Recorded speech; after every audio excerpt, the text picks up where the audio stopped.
Writing was always a medium to even just move through life. Like it was a tool, it was something that was important. We have to stop and kind of reflect and write and think to really process what we're feeling and what we're doing. Otherwise, we're kind of just like horses with blinders on, kind of going on with life. And then we're 60 and then we're like, oh shit. I'm curious about patterns. I'm curious about dissonances. I'm curious about how one thing works with the other. That is, to me, what attention is, what noticing is. What is a dialogue that you kind of have with yourself when you have these thoughts that come up, like questioning whether you know anything at all? I feel like I've relied and trusted working hard a lot. You're not really thinking until you've put words to paper. I feel like thinking is incomplete and almost inaccurate if you're not sitting down and writing.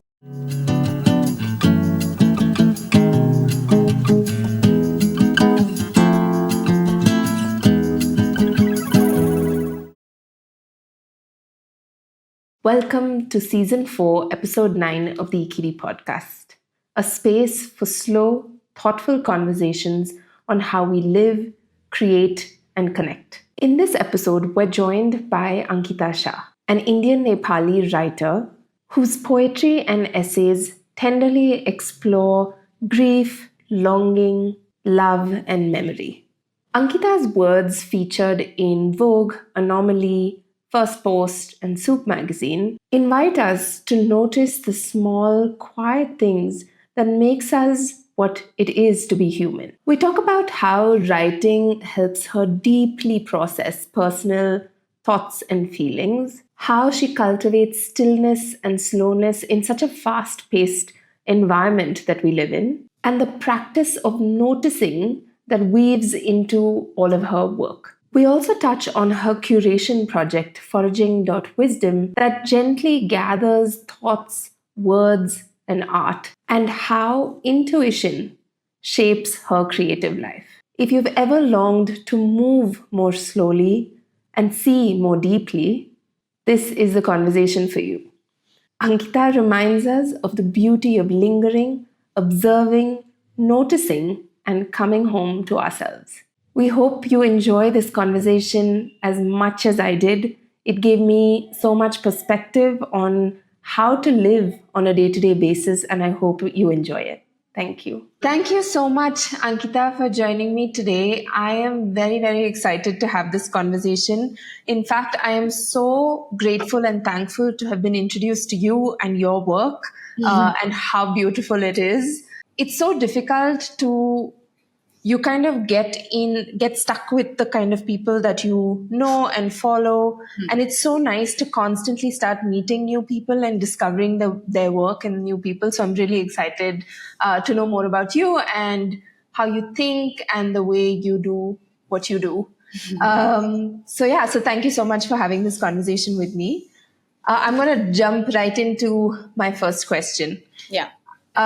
So you're writing beautifully, explores themes like grief, love, longing, memory. Can you tell us how your writing serves as a way or a space for you to kind of process and understand for yourself these really, really deep personal experiences? For as long as I can remember, I've been bad at processing life or having conversations and sort of looking at life through language in a way that when you're having conversations with friends or you're having to express how you feel to people, whether it's your friends, your family, it's been very difficult for me.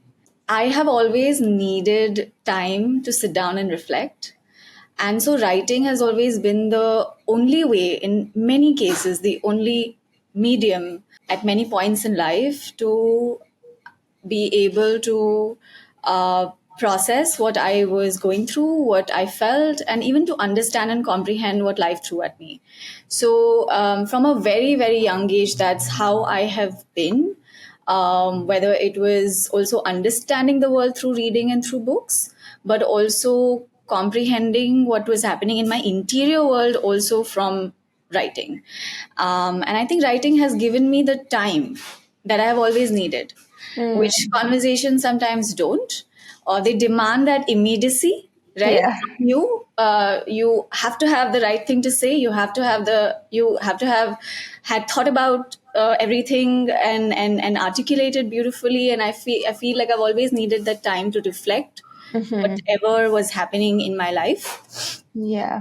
and whatever I was seeing around me and observing around me, and writing on the page comes with that time. Mm. So for me, it has been before it even became a part of like writing, my writing practice as a writer, as a career. Writing was always a medium to even just move through life. Like it was a tool. It was something that was important to do, to practice on a daily basis, to even live and to be able Mm. to understand what was happening. So that's how it has been. My relationship with writing has always been that it has given me the time, it has given me, and ideas and emotions sort of also marinate over time, right? You come to Hmm. understand things differently as time passes. Hmm. And even like making, look, going back to notes, going back to scribbles and things that I've made uh, in the past, um, looking back at them after a period of time gives you more perspective, gives you, has allowed me at least to see my own life in a way that feels slightly more meaningful or slightly more clear. Hmm. And I think giving it that time has been so important. So that's how, at least for me, writing has been extremely crucial to Yeah. to even live and to even survive. Was Yeah. it something that you kind of, as a tool, right? Like, was it something that somebody told you that this was a great way for you to kind of deal with those emotions or deal with your thoughts right from when it all began? Or was it something that you just discovered and really felt like this way of kind of, releasing and dealing with it? Yeah, it was just very natural. I Mm. think, as is for all of us, I think writing in some personal way is always there as a process to navigate life. And perhaps it was made sharper, made more intuitive because I was asked in school, at least by my teachers, to write things, whether it was like for competitions or whether it was just. I remember the first ever poem that I wrote was because my school teacher asked me to watch this news telecast that was going to come that evening on olive ridley turtles. I didn't know what it was about. She just told me you have to watch it at 7:30 on this so and so news channel and write a poem in response to what you see. And this was when I was 11 or 12, and I did that. I was very diligent, so I sat down at 7:30, made sure nobody else took the remote from me, and I wrote. I saw what I saw. It was about olive ridley turtles on the coast of Orissa, and how they were dying and endangered because of some factories coming up along there. And I just wrote a small poem in response to that. And so I think there has been some amount of interventions that teachers and people have done, perhaps to inculcate that habit and inculcate even the sensibility towards both writing and towards the world, sensitivity towards the world rather, and the sensibility towards writing and shaping that writing in a certain form beyond just journaling. So teachers have been really important in my life to have shaped the practice over time. Um, yeah, so I think that it's been like a combination of yeah, going back to the journal always, but also improving that and improving the practice through all of these other interventions that teachers and people in my life have done and helped me. Yeah. Yeah. So with writing, there is this slowness and stillness with it, right? Like it's at a slower pace than the world around us. And Yeah. especially when the world around us demands this constant motion and constant thinking, like you're saying, in terms of articulating in conversation, it's so Yeah. much faster as compared to what it kind of is with writing. Yeah. How did you rather cultivate this introspective space, considering what was going on around you and in the world around us? Mm, I feel like it's so. I don't think there was a process. You know what I mean? Hmm. Like I don't think it was so deliberate. In the sense Hmm. that it almost felt like this was the only option. Yeah. If I didn't do this, how else would I ever know what I am feeling? Because yeah, I've always also been slightly more closed. Like I've had very few friends, very very specific, particular friends in life who I've also felt comfortable opening up to, and they are still my friends, like long term friendships. But beyond that, I'm not a very. I don't find it even very comfortable. Even the closest of my friends know very few things about me. Or have learned many personal things about me after being friends for what, a decade. Hmm. I've taken my time, and I'm that kind of person. So I feel that I almost in many cases didn't have the option. It's Hmm. what it's felt like that to me, that Hmm. this was the only way that you I had to create this space to sort of understand and articulate what I was feeling, channel some of that. Eventually it channeled itself into writing, into things that I would publish for the world. But at first it always began in that personal space, that interior world that I had to carve for myself. So there wasn't a very sort of deliberate process in that way. Yeah, it didn't feel like a choice to me at that time, you know. I feel like that's so beautiful because the fact that you're saying that there was no choice, like you didn't even feel the need to see what was going on around, right? Like you felt like this is it, this is your path, and this is the way you're doing things. What tends to happen nowadays, and that happens with me as well, is like, okay, if you're trying, like in your at crossroads, there is the society and people in the world. So I feel like it's also very personal in how you perceive things. So like if the world is kind of telling you something, but you really strongly feel something else, you're at that crossroads where there is a choice. So a lot of times I feel like we tend to, if we're not sure of ourselves, if we're much younger, if we've not experienced the world enough and becoming more confident in ourselves, we tend to have that confusion in which direction to go, and how to kind of go through with our life. Yeah, yeah, yeah. What, according to you, is something that has made you very sure of yourself and understanding yourself as a person and who you are?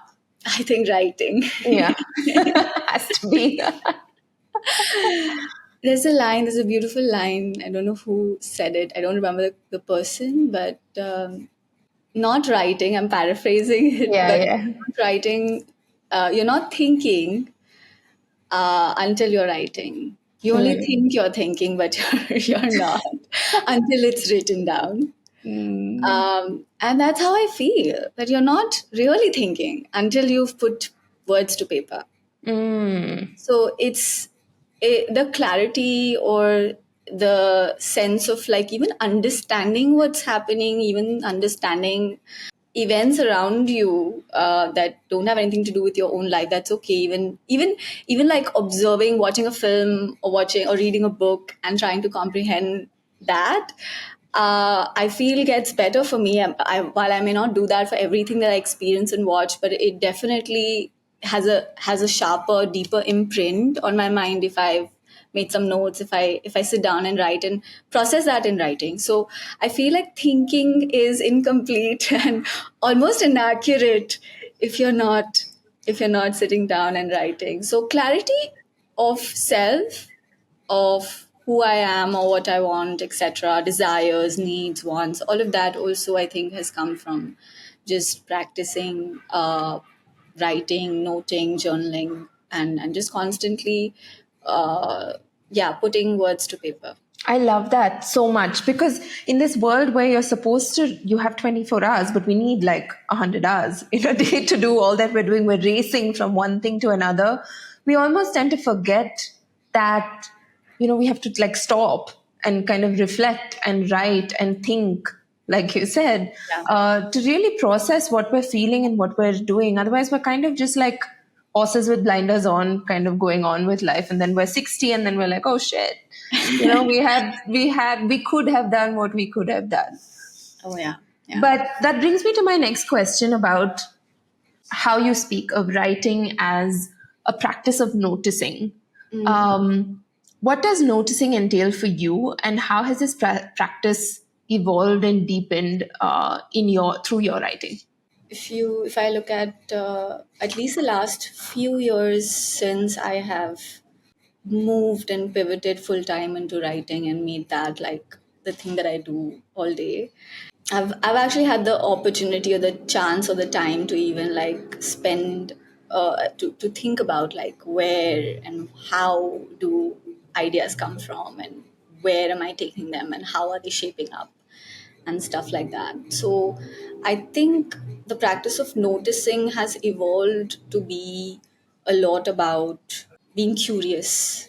And maybe it always was, but now I'm more conscious about it, that I'm curious about patterns, I'm curious about dissonances, I'm curious about how one thing works with the other. And that is, I think, that is, to me, what attention is, what noticing is. We're not just engaging with the world in a passive way, or engaging with our own ideas or emotions in a passive way. We are asking questions, we are trying to find patterns, we're trying to find connections, we're trying to see why things are in conflict with each other. And so for me, it has come from curiosity, and it emerges there, and it takes you to different places. If you're curious enough, at every point in time you're engaging with the world, it takes you to different places. So I think that's what noticing has been. It's like an inquiry into the world. Yeah. Has there been like, in terms of your writing, like, is it something that you kind of sit down and do, or you kind of let it come to you? Or is it like, I mean, now that we're talking about noticing, it kind of happens on through the day, right? Like, It happens all the time. yeah. I think it's true for any form that you practice over time, again and again. This might be true for you as a designer, as someone who works with fashion. I don't know if it's true, I'm assuming, but I feel like the more that you practice that particular way of seeing, the more you tend to, it becomes second nature to you, and it becomes something that you notice even when you're not trying Yeah. to pay attention to it, right? I feel the same with writing, that over time, the more you practice, the more you practice a certain way of looking at the world, asking questions, writing about it. It becomes second nature, and it has for me. And now, note making is really the foundation of everything. And note making has no time, no ritual. It's just something that you do all the time. It's just something that you have to do all the time. Um, like when I'm going about my day, it is something that I'm not thinking about where this piece of information or this idea or this thing that I've written down will go. I'm not concerned about it at that time. All I'm concerned about is, can I make a note? I must capture this on paper. I must have it here with me. Someday it'll come to use. I don't know when and how and what shape it'll take. And I think that is a foundation, and that happens anywhere and everywhere.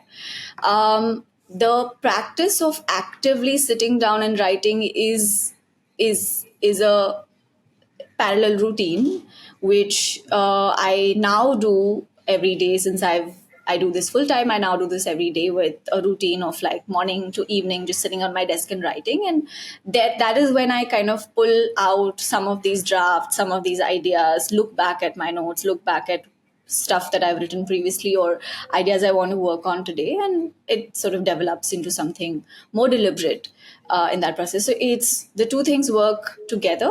One is very like, it's not controlled, it's not structured, but it's something that happens on its own, also because it's been practiced so often that it's not something you deliberately think about. And the other has to be a deliberate practice, like going to work right? Yeah. Sitting at your desk and starting the day and seeing where things go.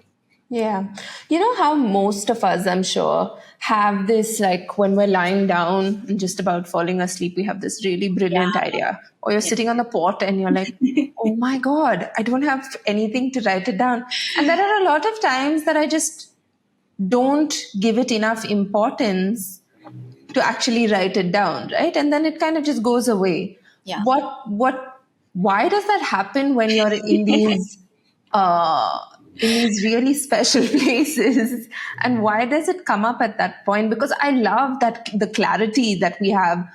Like last night, I was thinking of this problem before I slept, and just the most clear email draft came to me. And I actually got up and wrote it out, but like it happens at that time. Why do you think so? So I spoke to a neurologist friend of mine about this.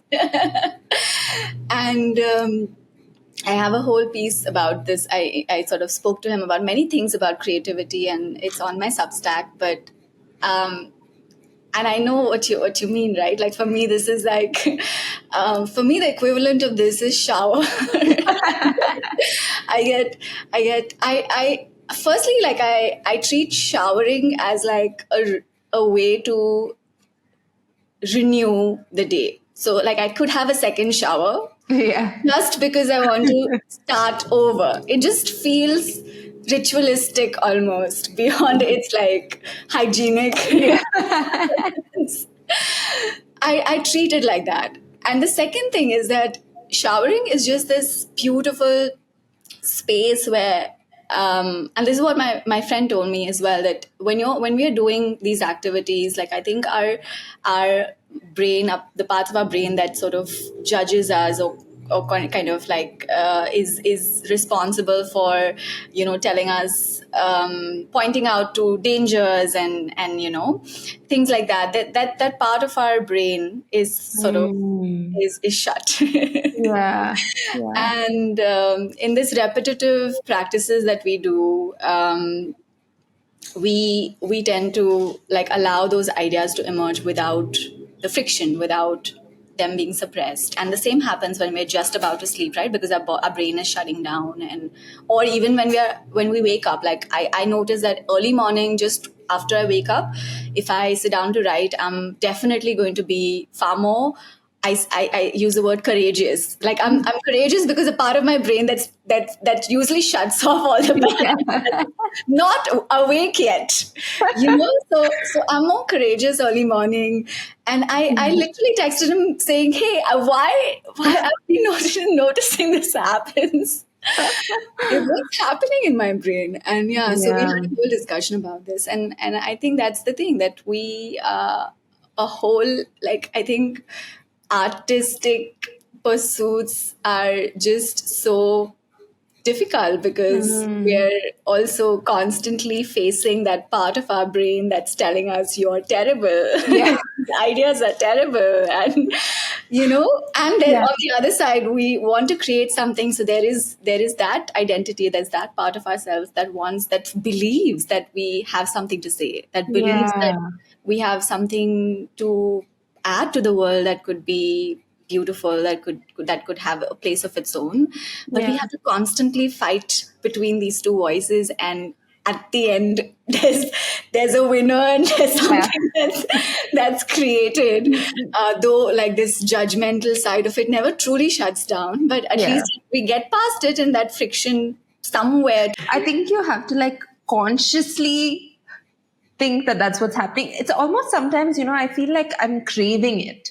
I'm craving that clarity. A lot of times I've noticed that in the last few weeks, like there's so much going on that you want to feel that. You want to feel that clarity that we're not so able to easily kind of achieve or reach a place like that. And it's getting harder and harder, I feel, to kind of reach that with so much noise, and there's so much like you're constantly doing things. Yeah. But it's such a beautiful place to be when you are able to kind of think like that. Yeah. So my next question is about intuition Hmm. and kind of what role that plays for you in your writing, and how does that kind of play out for you? In terms of the the themes or the topics that you write about uh, and put out there. I think one principle that I've always followed is, if you're feeling something, then write it down, number one. And I think to sort of let that urgency translate in publishing as well. So a lot of the subjects, number one, come from feeling something intensely, feeling something with regard to an event, with regard to a moment that happened in my life, and sitting down and writing about it. That's where some of the stuff that I write about emerges from. Yeah, I don't know if I'm answering your question, but if what you're trying to understand where some of these subjects come from, is that Yeah, I mean, intuition in my writing? like of course, there are certain kind of themes that you generally write about, but is it something that you kind of feel, and then it's like you said, right? There is no structure to it necessarily, but is it something that you kind of feel strongly about, and that's the kind of path that you follow? Or Of yeah. course. Yeah, it emerges always from feeling strongly about something. And like I said, the process of writing has been the same for me as to where it began, that I don't understand this. I don't understand why I feel this, but I'm curious about it. And I must write down, and I must try to figure this out. That's where writing began. Has all. That's what it has always been for me before it became something worthy of publishing. So that process has not changed. And a lot of the subjects that I write about emerge from feelings, emerge from experiences, and there are obviously a lot of recurring subjects. I write about grief, I write about time and how it works with various things in our lives. So those subjects recur because I just haven't and will never get done with thinking about them. So they will come up ever so often. And they will come up with respect to new things that I'm experiencing. And every time I experience something new or see something new, I will end up wearing a certain lens that has now become a part of looking at the world. And so those themes will recur, but everything is very feeling led. And I don't think I wonder if I've written anything which is like, now that I have Substack and I have newsletters that I send out. I have certain commitments I make to my subscribers about like sending out a certain kind of newsletter every other Sunday and so and so. Some of that, again, it's feeling led in the sense that these are things that I am going through, and I'm looking at my life and I'm trying to dip into that and write. That may be a little more structured because I'm writing to my subscribers and I'm following a certain pattern and format of a newsletter that I'm sending every other week.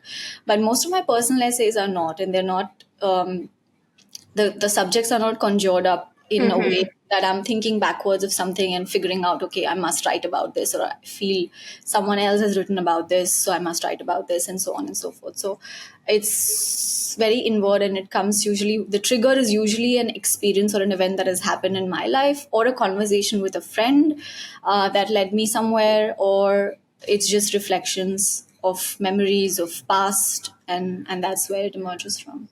Thank you for listening to the IKKIVI Podcast. If you're enjoying our episodes, consider supporting us by visiting www.ikkivi.com. That's IKKIVI.com.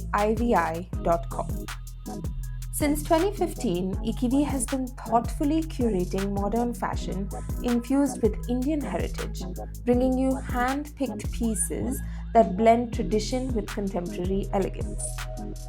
Our passionate venture celebrates the vibrancy of contemporary design while preserving India's rich craftsmanship, creating stunning and ethical silhouettes you'll love. Our podcast is another passion project driven by our dedication to sharing meaningful stories. It is self-funded and will always be free to listen to. Your support means the world to us. Thank you for being here. Now let's get back to the episode. When did it all begin for you in terms of wanting to kind of put it out there? Because, like you said, it was a very deeply personal Yeah. process for you. When did you start putting it out there, and how did that response of putting it out there affect you? Did it affect you in any way, or what was that experience like of putting it out there? So, when I was just out of college, I studied to become a chartered accountant. So I was in a college where literature was not really the first thing that we all read and understood and experienced. But given that I was writing before that, I had and reading a lot at that time. I did have this practice of poetry that was happening on the side while I was studying and while I was preparing for my exams and stuff like that. So a friend of mine who was also in the same college, who was also sharing the same path as me, becoming a chartered accountant, she reached out and we started something called the Poetry Club. So this was in 2013, and June of 2013, where we decided that the few of us who were studying to become chartered accountants and friends of friends who we knew wrote poetry and who we knew read as well, and wanted to have this little sort of community beyond and besides what we were doing. We decided that we'll meet once every month and we will read our one poem every session. And the idea was that we'll just give each other feedback. We'll listen to each other. We'll um, respond with what it made us feel, and we'll also try to articulate something about the form, the structure, and the technique. Though we were not taught how to, but the whole idea was that this practice would make us better at looking at the form as well. Because when you listen, when you pay attention, you will be able to break down the parts that make a poem, not just the ideas and the emotions that make it. So we did that. And I think that was the foundation for me to start the sharing journey. And while I was doing that, I was also writing. I started off with, at least my public writing practice has been a lot of poetry and spoken word. So back in 2013 in Bombay, where I've been born and raised, there was a very thriving spoken word poetry scene here. And at that time when we had begun TPC and we were writing actively as well, there were a lot of like venues, restaurants, and cultural hubs that sort of hosted poetry nights and stuff like that. So for me, I think that was the foundation was both writing regularly and performing to this little group, private community almost, that we were inculcating and creating and practicing reading and writing with. That gave me a space that was not only judgment free, because we made sure it was judgment free, given that we were engaging in feedback. We tried actively, both my friend and I tried actively to moderate it and make sure that the feedback that was shared, the way that those conversations were held, were done in a way that was kind and that was that focused on certain aspects of the writing and not the writer. So that number one we made that judgment free space. And then the second was obviously these poetry open mics and performances that were also very encouraging, very, very like warm and supportive and kind and full of kind people who were just like so encouraging to the most vulnerable stories that were coming up on stage, because that was the nature of spoken word poetry and is the nature of spoken word poetry, right? It's far more urgent in its subjects and its themes than a lot of writing on paper is. So I think that initiated me and gave me a space where I never felt that I was with publishing. Thankfully, I've never felt the hesitance or judgment or this fear that what will people think of me. And I think it also somewhere comes from that same place of writing where I didn't feel like I had an option. I just felt like this is something that's my story. I want to say this, and I don't want to.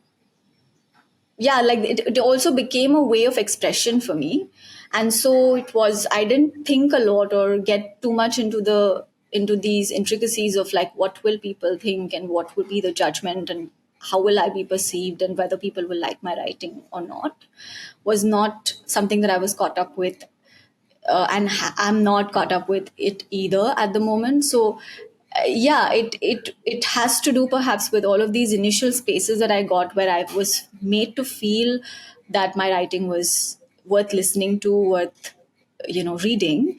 That perhaps has helped as well. And when did you make it more like a full time career? And how did you make the choice in terms of, deciding that this is something that you can actually do full time? Very late, like last 2 years ago, 2 3 years now, I think. So I've been writing, and I realized that every other job that I've had, I would, whenever I transition from one kind of work to the other, I've done a bunch of different things from tax consultancy to events, curation to marketing to so many things. But every time I've transitioned from one to the other, I've always come back to writing. So when I left my last job, I wasn't very, while a huge part of me was clear that I wanted to write, because I had experience and because I had done so many other things, I was also at that point of like conflict that, look, I do feel like I could do all of these other things that I have actually experience in, and that could pay me well, and that could be, again, I could continue doing that and I could continue writing because I had figured that out for myself that I could do a day job and I could still write. It wasn't something that would completely not happen. But I just reflected a lot about what has happened over the last decade, and I decided that I keep coming back to writing. I keep coming back to writing, and it's just something that gives me a lot of happiness. And that's where intuition came in for me, that like this is something that physically feels good.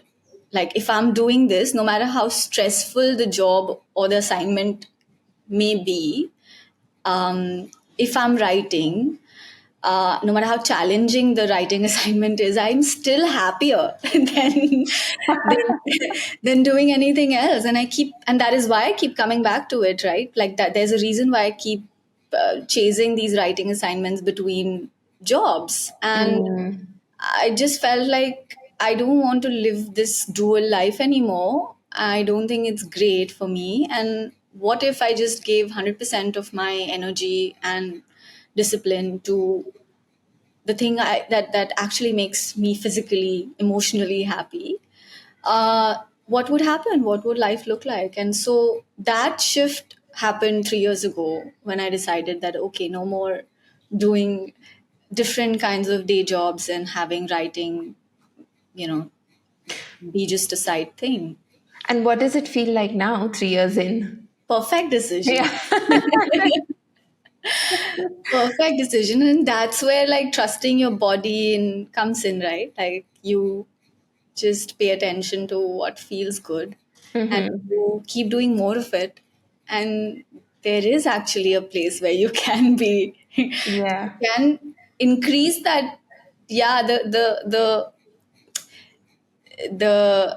your general bar of happiness, I think, goes up. Like I Yeah. said, challenges and difficulties and complexities remain no matter what kind of job you do, because besides writing for social and Substack and having a practice online, I also do take up writing work, commercial writing work and stuff like that, and screenplays. I'm working on a screenplay with someone. So it's very challenging, it's very difficult, and it really makes me question, do I Yeah. know anything? Yeah. Do I know anything about writing? It's constant, and that's true for a job as well, right? Like you are put in that spot so often because of the structure, because of like you keep questioning your ability to do the job. Yeah. That happens, but I feel like the standard sort of benchmark or bar of joy has definitely increased to what I was before 3 years ago. Um, Yeah. and that's what I'm going after. What is a dialogue that you kind of have with yourself when you have these thoughts that come up, like, like you said, questioning whether you know anything at all, or like you said, when you would go to like these spaces where there was spoken word or poetry that was kind of narrated, you felt like super confident in the sense of like, I have something to say, I'm going to say it, like without thinking of the repercussions of it. Yeah. Even with social media, we put out so much into the world, but we're drawn into that algorithm. We're drawn into what the whole idea of social media was. How do you kind of tell yourself to kind of step back, or is it just who you are? Because that's what I'm feeling like. That's just kind of who you are as well. It's a also who I am as a journey, right? Like for everybody, like I wasn't so clear about what I wanted or what made me happy, or even the fact that I wanted to do what made me happy. Like it wasn't so straight, the path to it. Like I said, I've had to go over this spiral over and over and over again to come at a point to even look back at it and realize that, hey, this is what I've been doing, and why am I doing this? Why am I like circling around writing and not just giving my time to it? So you're seeing the person who's had to go over that journey, and now who's come around to leaning into the thing that makes her happy. Mm-hmm. I think that has given me clarity, and that has allowed the space to be like, okay, I am doing this, and I am going to write no matter what. And there are many things. I think the thing that I also tell myself is that I believe that working hard is is a way to get over whatever um, self doubt or difficulties or challenges that one has with writing. I think working hard and putting your head down is definitely half the solution, more than half the solution. That if I feel like I'm not getting this form, I'm not getting through like this piece of work, piece of writing, putting the time, doing the work, just pushing myself through has helped and will always help. So, any kind of self doubt, when it comes, I just tell myself that I will work hard and I will get through it. So that's definitely one thing that is a part of my self talk, that I see things are possible with.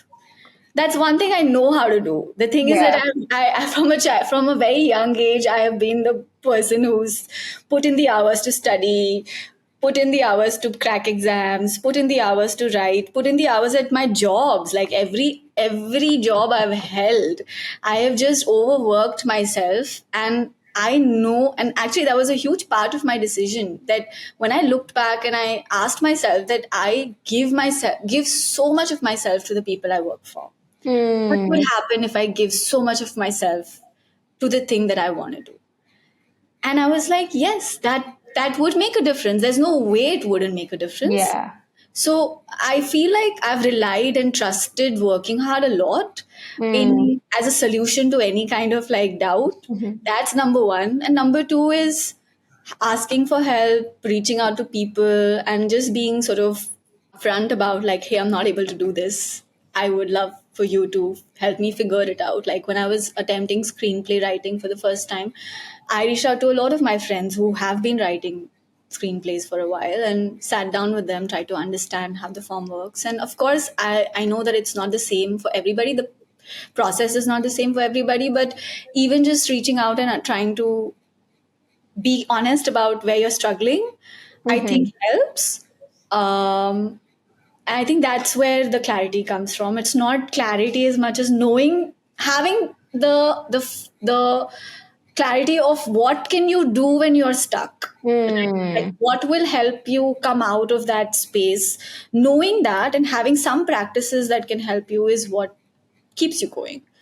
Can you tell us about your curation on foraging wisdom, Hmm. and what that process is like? Because it's just beautiful. And how did it even come to be this space? Started off when I was reading and sharing a bunch of things I would discover with my friends on WhatsApp. That's how it started. And then I decided to just put one or two of those out on my Instagram. And then a lot of people appreciated it. And I just kind of took that as a sign that, okay, if I could create like a public space of the things that I'm reading and of the stuff that I like from what I'm reading, and put it out somewhere in one central place, which my friends could follow, but also people who are generally curious about such things could find it. I just kind of went with that flow of like seeing the response and this and the signal as a way to, okay, let's just dump it in this one place. Mm-hmm. That's how it started. It started off, it is a combination of two things. One is the stuff that I'm reading, and which means books and essays and things that I'm reading like longer form. And it's also a combination of, I read a lot on Arena. Hmm. Do you know the platform? I've heard of it, but can you tell us more about it? It's basically a Pinterest for ideas. Hmm. So, and it's not algorithmic in the sense of all the other platforms are, where they're throwing you things that they want you to read or whatever is trending, Yeah, right? yeah, yeah. So I just happened to discover the platform, and I was reading a lot on it, and just discovering very interesting threads and thoughts. So I decided to like start using the platform both as a way to read, but also as a way to organize, because it also has a beautiful like simple structure to organize your ideas and save things that you're reading under those like blocks, the way that Pinterest Yeah, does. yeah. So I used started using that, and a lot of my reading from there as well translated onto foraging. And the idea with foraging has been to look at things I'm reading and look at stuff that I'm discovering through a lens. So every curation is a lens of a particular topic or a particular question or a particular way of seeing something. But the other thing that I wanted to do with it was to have not one kind of idea be a part of the curation. So a lot of the stuff that you'll see if you go through the 10, 20, now 20 like sort of slides that are a part of any particular subject, you will see a deliberate choice of very different perspectives, sometimes even contradictory perspectives. Hmm. Because for me, the idea is not that I'm telling you, here's something that you must read and make put it on your wall and like Yeah, follow yeah, it, yeah, right? Or that I would put it on my wall and make it my mantra or something. yeah. I'm saying that, look, this is a subject that we can be curious about. I'm curious about. I read about it. And these were like five different things I came across. And I don't know where I sit with it. But I think having the five things be placed together, juxtaposed together, could make us come up with our own. Hmm. So that was the idea with the way that foraging is also curated, and I want to curate it, and I want to sort of put out ideas. And it's a combination of, yeah, readings, but a lot of it is from Arena, because I love the platform, and it's a beautiful place for any artist, for any thinker, anybody who is interested in discovering ideas and is curious about like new point of views, new perspectives, because so much of what we're reading constantly Hmm. online, not offline, I guess, like we're still driven by some of our intuition, but online is so much of whatever everybody else is reading and whatever shows up on your feed and stuff like that. So Yeah, yeah. It's kind of like an unfiltered, uncurated space to yeah, discover things. yeah, Yeah. yeah. And it's designed like a rabbit hole. Like it's Mm. designed for you to be lost and for Mm. you take like go from one thread to the other, to another block, to another subject, and so on. So that's a beautiful process of its Yeah. own, because you don't know what you're going to discover by the end of it. Yeah. So it's nice. And so often I think this is the thing about having a hobby, having Mm. something that you do without a like real end goal in mind, is that it comes to use at some Mm. point unexpectedly. So often, some of the things that I have saved, read over and over again, they come back to me when I'm writing. Mm. And when I am trying to write on a subject and I want to, it's not even that deliberate anymore. Yeah. It's just something that, oh, I read this about, when I'm writing about time, when I'm writing about grief, I know I have so much of it that I've already explored about the subject, that something comes up from Yeah. that, from that research, and will make my writing richer, or will make my writing more complex. So I feel it's just also a research or for writing, but not that structured. It is Yeah. right now very organic. Like the research is done very differently, and it's not directly towards a piece I'm writing, but it always comes to use unexpectedly. Yeah. We have a lot of creatives, thinkers that kind of listen in to this podcast. Do you have any advice for cultivating intentionality and slowness in a creative practice? Um, I feel like, of course, with creativity it is all about that, but like generally what we've been talking about is, the outside world kind of has an influence on us, and wanting to do what somebody else is doing, or all of that, and be influenced by it knowingly or unknowingly. Do you have any advice for them? I think what I can speak for myself, that I have, with my social media publishing practice at least, been very intentional, in that, um, I know that my eventual goals are long format. Like I Mm-hmm. want to publish a book, I want to write screenplays. So I feel Mm-hmm. like perhaps for creatives to begin with what their eventual goals are might be useful to see then how they use social media, because that's how I think.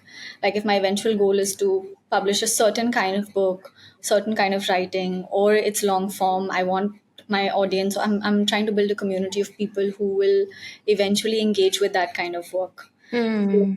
Therefore, all my inputs right now, all my engagements right now, all the things that I put out in the world right now have somewhere that quality, right? Like Mm. I want people to read long form later, I should publish long form now, or at least longer essays now, or a certain kind of writing now, because those are the people I'm kind of attracting in the orbit of my online presence. So at least with social practice, I'm very intentional with that.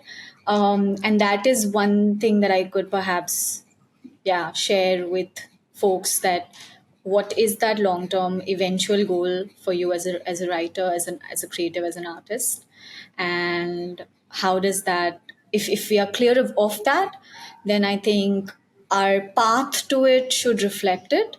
And I think Mm-hmm. it solves for then lesser comparisons, lesser anxiety about, oh, this is not working for me, because but it's working for somebody else, because that's not your path, like that's not Yeah. what you want anyway, so why stress about it? Like your Yeah. path to it is very different, your metrics then become very different. Mm. The way that you even conclude or assess that something worked, something didn't work, or my piece was received well, not received well, the metrics become different as well for you, and I think it just makes it for a less anxious journey Yeah. Yeah. towards Sure. whatever it is that you want. Yeah. And my final question to you is about, from us as end consumers of, your kind of content, and the work that you do and the curation that you put together, what is that one message or feeling you hope that listeners can take away from, or sorry, readers or viewers can take away from the value of moving slowly and observing with more intention and the noticing power that we all actually have? What is that one thing that we can take away as readers? I think one thing that I strive for is, because as a reader of someone else's work, this is what sort of stays with me. I think that's what I'm trying to perhaps also replicate in my work, is the language of, like, being given the language to something I've felt, Mm, like to know, to be able to articulate, to be able to see it articulated, I think is such a beautiful experience. And it almost is like I'm being seen. I'm some part of me that was not understood even perhaps by myself is seen in some way by this piece of writing. That's how I feel about good writing. mm. And I think that's what I am hoping to also create as like one of the outcomes of people who read my work or even read the curations at foraging. Like there's some recognition or some acknowledgement of their experience in it. I think for me personally, my takeaway is almost from your reading, I mean, from your writing, is the it's the permission to deeply feel what I'm feeling. Yeah, yeah, And yeah. I feel that kind of came instantly to me when I first discovered your work and I did kind of go through a bunch of what you had written. And that's instantly, I felt a sense of, I don't know, it was like kind of a coziness, like, okay, you be like that's the feeling that I got from it. So I definitely wanted to share that with you as well. Yeah, yeah. Yeah. Thank you so much, Ankita, for having this deeply personal conversation with me. I truly enjoyed it. These conversations is what kind of keeps me going with the podcast, and I absolutely love it. So, thank you so much for Thank sharing with us your thoughts and your mind. Thank you so much, maybe.